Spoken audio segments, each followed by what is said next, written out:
Hey guys, what's going on? What's up? Today we're going to look at an Amazon interview question.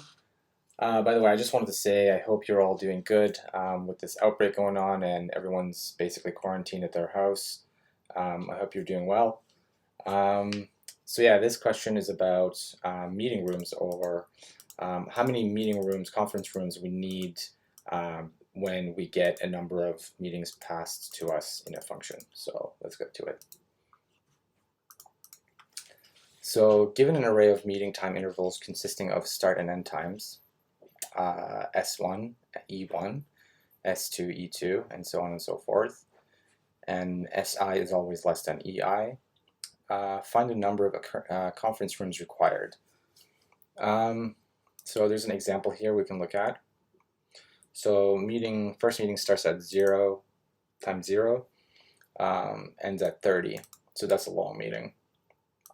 Second one starts at 5, ends at 10. Third one starts at 15, ends at 20. So the minimum number of conference rooms we need for this is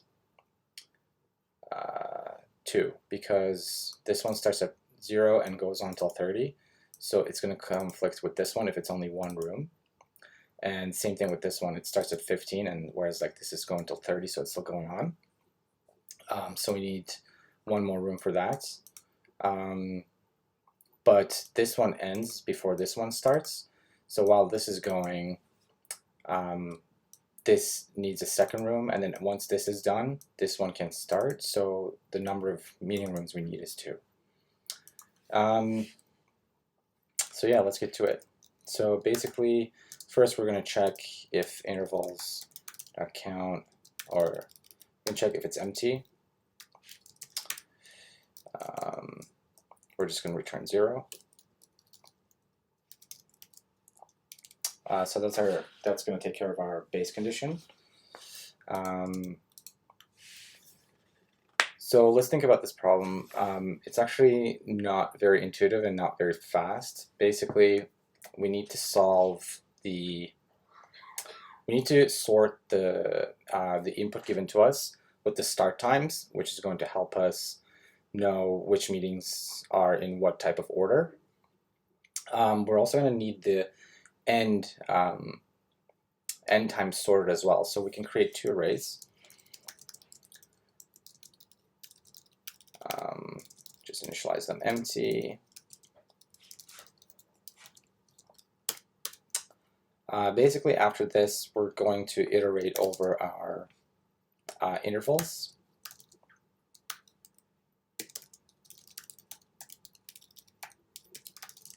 And populate our arrays. So we're going to say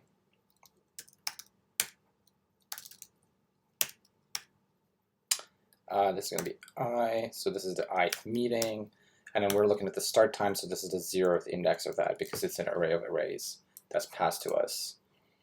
So the first meeting, this one, and then 0th index of that is 0 time, that's the one we want. And then for the end array, we're going to append intervals I again, but we're going to take the first index, so it's the end time. So now we have these both meetings. We're actually going to sort them. By the way, I don't think we're going to modify these, so these can be lets instead of variables. So we're going to do start dot sort. So let's say meeting 1 and meeting 2.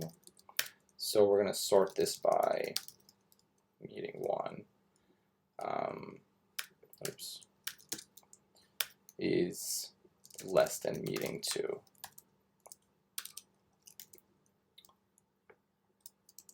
Oh, of course, these need to be vars because we are adding them items to them. Yeah. Sorry about that. And then we're going to sort this array as well. Meeting 1 and meeting 2. Meeting 2. Yeah. Okay. Now basically what we have is, so let's look at this. Let's write it down here. So this is going to contain 0, 5, and 15. and then this is going to have 35, 10 and 20. So what we want to do is find out how many rooms we need. So we need to figure out when this meeting starts, the first meeting, when does it end? It ends at 30.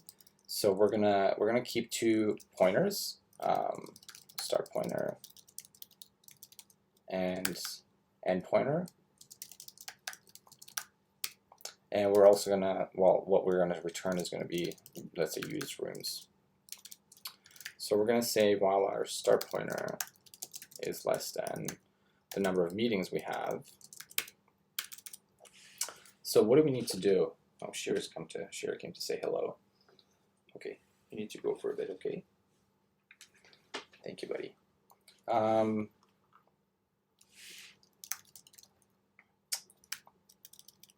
We're going to increment our start pointer, of course.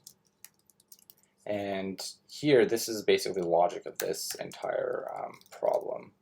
So we're going to check the start item at the start pointer. And if it's greater than or equal to end pointer,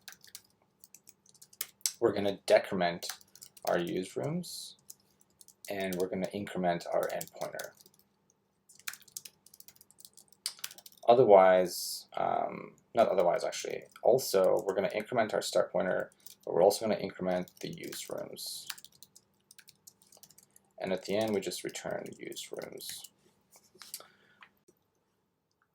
All right, so let me try to explain that to you guys. So sorry, by the way, my cat and dog were just interacting and being loud. So we have our starting pointer and end pointer. And by the way, these arrays are actually sorted. So let me just do that. So the iteration is going to be like this, 0, 5, 15, 10, 20, 30. So here we're going to check. Basically, we're going to go through this while loop and for each meeting we have. And basically, we're going to check if the start is greater than or equal to the end time. So we're going to check if 0 is greater than or equal to 10. No, it's not. So we're going to increment our used rooms. So now it's at 1. And then we're going to increment our starting pointer. So that's going to go to here. So here we're going to check if 5 is greater than or equal to 10. No, it's not. So we're going to increment our used rooms to 2. And we're going to increment our starting pointer. So here we're going to check is 15 greater than or equal to 10? Actually, yes, it is. So we're going to decrement our used rooms, and then we're going to increment our end pointer to here. After that's checked, if it's done, we're going to increment our used rooms again, and then we're going to increment our starting pointer, which is now we're outside of the array. So we're done, and then we return the number of used rooms. So that's it, guys, for meetings. Thanks for watching. I will see you soon. Oh, and before I go, I wanted to talk about the time and space complexity of this algorithm. The time is n log n because we're sorting the arrays here, and the space complexity would be order n because we're also storing the items in arrays. That's it. Thanks for watching again.